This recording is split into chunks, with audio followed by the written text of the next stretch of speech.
tanggal 17 Agustus 1945, Soekarno membacakan proklamasi di depan rumahnya di Pegangsaan Timur nomor 56, Jakarta.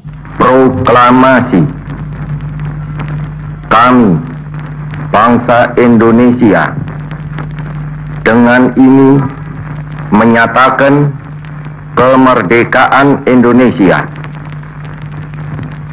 Hal-hal yang mengenai pemindahan kekuasaan dan lain-lain diselenggarakan dengan cara saksama dan dalam tempo yang sesingkat-singkatnya. Jakarta, 17 Agustus 1945, atas nama bangsa Indonesia, Soekarno, Hatta.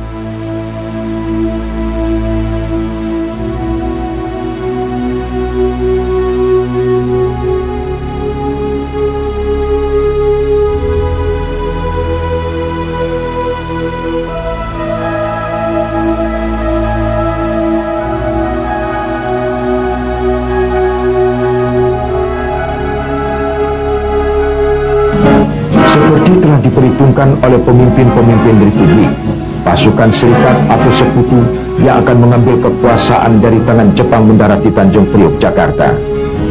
Bersamaan dengan itu, ikut pula menyeruduk pasukan Belanda yang merasa ikut memenangkan perang dan akan menanamkan kembali kekuasaannya di Indonesia. Meskipun dalam keadaan serba kekurangan, terutama dalam persenjataan, rakyat Indonesia melakukan perlawanan untuk mempertahankan negara merdeka yang telah diperjuangkan selama berpuluh tahun. Karena keadaan Jakarta sudah tidak aman lagi, pusat pemerintahan dipindahkan ke Yogyakarta dalam bulan Februari 1946.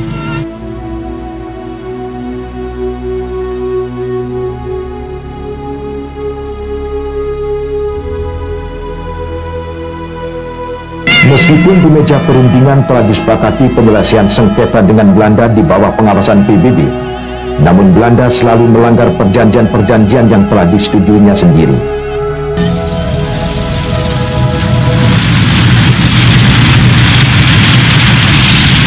Tahun 1947, Republik menghadapi agresi militer Belanda pertama. Daerah-daerah penghasil devisa yang memiliki perkebunan seperti Jawa Timur dan Jawa Barat serta Sumatera Timur direbut Belanda. Mereka mendirikan negara-negara boneka seperti negara Sumatera Timur, negara Pasundan, negara Jawa Timur, Kalimantan Barat, dan lain-lain. Tanggal 19 Desember 1948, Belanda melancarkan agresi militer kedua yang dipimpin langsung oleh panglimanya, Jenderal Simon Spoor. Yogyakarta, ibu kota revolusi, berhasil diduduki. Soekarno-Hatta bersama para pemimpin Republik ditawan dan diasingkan, masing-masing di Brastagi, kemudian Prapat, dan di Pulau Bangka.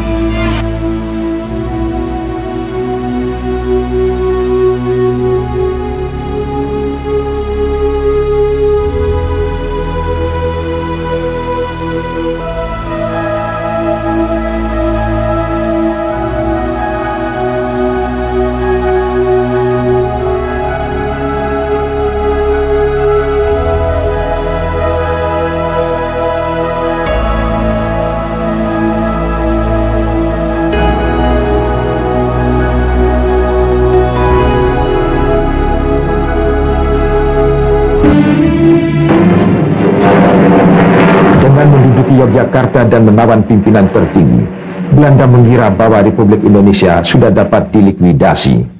Namun TNI bersama para pemuda dan seluruh rakyat melakukan perlawanan gerilya di bawah pimpinan Jenderal Sudirman. Serangan umum 1 Maret yang diusulkan Sultan Hamengkubuwono ke-9 kepada Jenderal Sudirman berhasil menduduki ibu kota revolusi selama 6 jam. PBB dalam sidangnya bulan April di New York memerintahkan Belanda untuk membuka kembali perundingan dengan Republik Indonesia. Bagi pemimpin-pemimpin bangsa seperti Soekarno, Hatta, dan Syahrir, pembuangan atau pengasingan merupakan pengalaman lama dalam perjuangan pergerakan pra-kemerdekaan. Di tempat pengasingannya, Soekarno seperti pada tahun 30-an, melewatkan waktunya dengan rakyat di sekitarnya. Atas tekanan Amerika Serikat dan dunia internasional, Belanda terpaksa kembali ke meja perundingan untuk mencari penyelesaian damai atas konfliknya dengan Indonesia. Kesepakatan yang dicapai dalam persetujuan Brum van Rooyen menetapkan bahwa Soekarno-Hatta dan para pemimpin Indonesia dibebaskan dan dikembalikan ke Yogyakarta.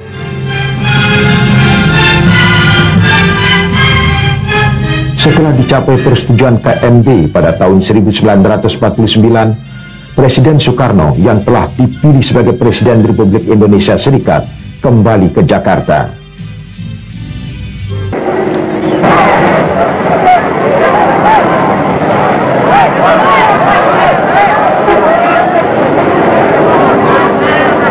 Dalam pidatonya di tangga Istana Merdeka, Soekarno kembali memukau rakyat dengan pidatonya yang bersejarah. Saudara-saudara sekalian, alhamdulillah saya ucapkan di hari Allah Subhanahu wa taala. Ini hari aku telah menginjak lagi bumi Jakarta. Sudah hampir 4 tahun lamanya saya tidak bersuara. 4 kali 365 hari saya berpisah dengan rakyat Jakarta, laksana rasanya seperti berpisah 40 tahun, saudara-saudara. Kepada pegawai, kepada saudara-saudara marhain, saudara-saudaraku tukang becak, saudara-saudaraku tukang sayur, saudara-saudaraku pegawai yang sekecil-kecilnya, tidak ada satu yang terkecuali. Semuanya saudara-saudara, saya sampaikan salamku kepada saudara-saudara sekalian. Alhamdulillah, sekarang di halaman ini telah berkibar Sang Dwi Warna.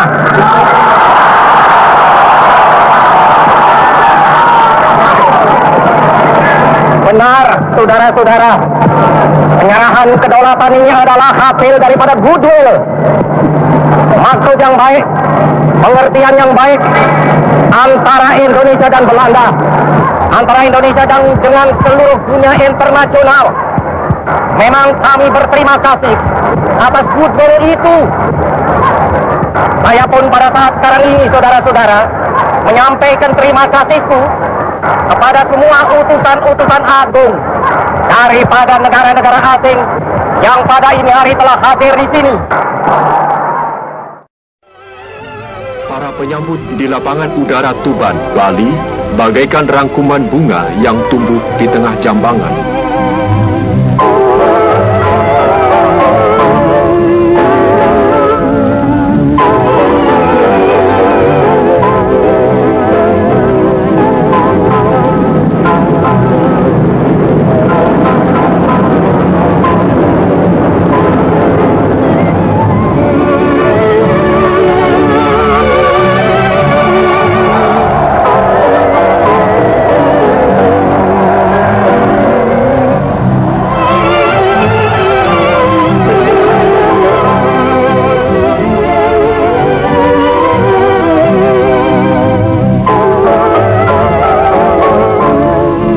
Rangkaian bunga sebagai penghormatan tertinggi.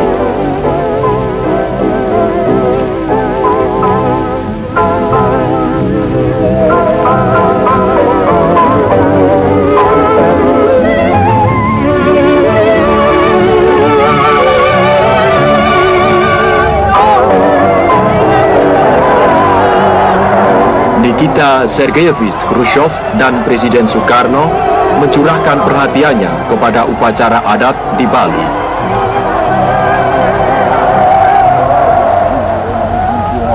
Pedanda mengucapkan doa, semoga dilimpahkanlah rahmat dan dijauhkan segala aral bencana.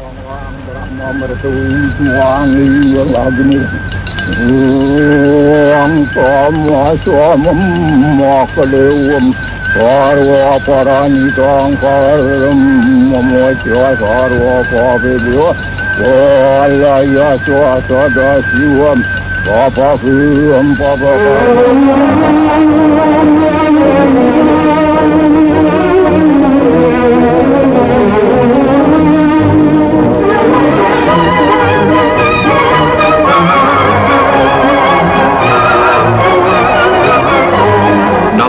Cuaca terang, bersih, tiada berawan.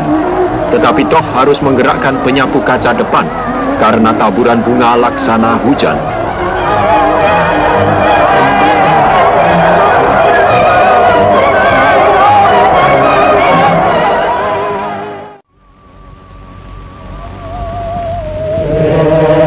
Tari kecak, salah satu tari yang terkenal di Bali. Ini disajikan pada tamu agung pada malam harinya di Denpasar, ibu kota Bali.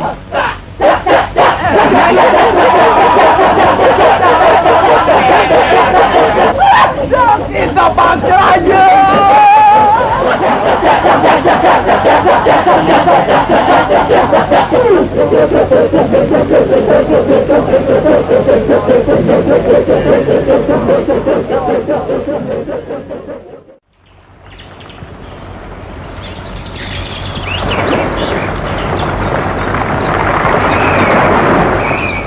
Bagaikan kicau burung di pagi hari, bersorak rialah kanak-kanak menyambut tamu mulia Nikita Khrushchev dan Presiden Soekarno.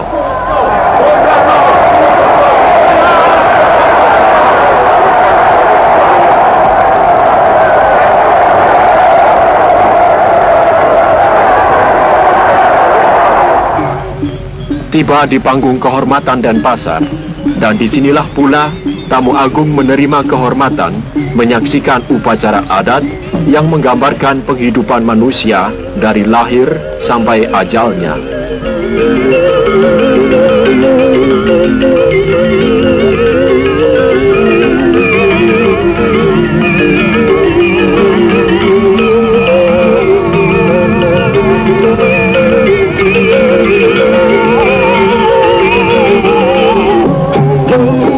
Para pemain dan pemukul gamelan ini bukanlah seniman-seniman profesional, melainkan para penduduk Bali yang umumnya berjiwa seni. Di depan sidang gabungan parlemen dan senat RIS, Presiden menjelaskan prinsip-prinsip negara federal atau kesatuan. Sidang yang terhormat, marilah kita lebih dahulu bersama-sama memekikkan salam nasional kita, merdeka. Demikian juga beberapa anggota pemerintah dan parlemen telah berkali-kali mengatakan bahwa kemerdekaan nasional bukanlah tujuan yang terakhir bagi kita. Bagi kita, Indonesia merdeka tak bukan dan tak lebih hanyalah syarat untuk mencapai kemakmuran dan kesejahteraan rakyat dalam arti jasmani maupun rohani. Kemakmuran rakyat dan kesejahteraan rakyat adalah tujuan kita bersama. Idealisme memang berguna. Ajukanlah idealisme Tuhan itu dalam hal mencapai kemakmuran dan kesejahteraan rakyat, supaya idealisme Tuhan itu menjadi pendorong bagi pemerintah dalam bekerja dan berusaha. Tetapi agar supaya idealisme itu dapat dikerjakan, hendaklah ia diajukan dengan memperhatikan realitas yang kita hadapi sekarang. Tahun-tahun 50-an adalah tahun yang penuh pengharapan, namun juga sekaligus diwarnai pergolakan. Demokrasi parlementer yang diatur dalam Undang-Undang Dasar sementara oleh para elit politik ditafsirkan sebagai ajang perebutan kekuasaan. Soekarno sebagai kepala negara konstitusional tidak secara langsung mengendalikan jalannya pemerintahan yang dijalankan Perdana Menteri dan bertanggung jawab kepada parlemen. Sementara itu, di kalangan militer terjadi pengelompokan berdasarkan kekuatan politik yang mendominasi parlemen. Tanggal 17 Oktober 1952, sekelompok perwira yang tidak puas dengan keadaan politik pada waktu itu menggerakkan demonstrasi menuntut pembubaran parlemen. Meriam diarahkan ke Istana Presiden. Demonstrasi juga digelar di halaman gedung parlemen, Lapangan Banteng, Jakarta. Setelah bertemu dengan pimpinan Angkatan Perang dan Menteri Pertahanan, Soekarno dengan tegas menolak tuntutan para demonstran karena ia tidak mau menjadi diktator. Padahal Angkatan Perang tidak boleh ikut-ikut politik, tidak boleh diom diombang-ambingkan oleh sesuatu politik. Angkatan perang harus berjiwa, ya berjiwa, hati-hati berjiwa, berkobar-kobar berjiwa. Tapi dia tidak boleh ikut-ikut politik. Pemilihan umum tahun 1955 yang dianggap sebagai pemilu paling bersih dalam masa 50 tahun, menghasilkan 4 partai besar yang mendominasi parlemen, yaitu Partai Nasional Indonesia atau PNI, Partai Islam Masyumi, Nahdlatul Ulama, dan PKI. Partai besar semasa revolusi seperti Partai Sosialis Indonesia atau PSI sangat merosot perolehan suaranya, sehingga secara faktual telah tersingkir dari percaturan politik di Indonesia. Karena tidak ada mayoritas satu partai, perpecahan atau persaingan berlanjut terus.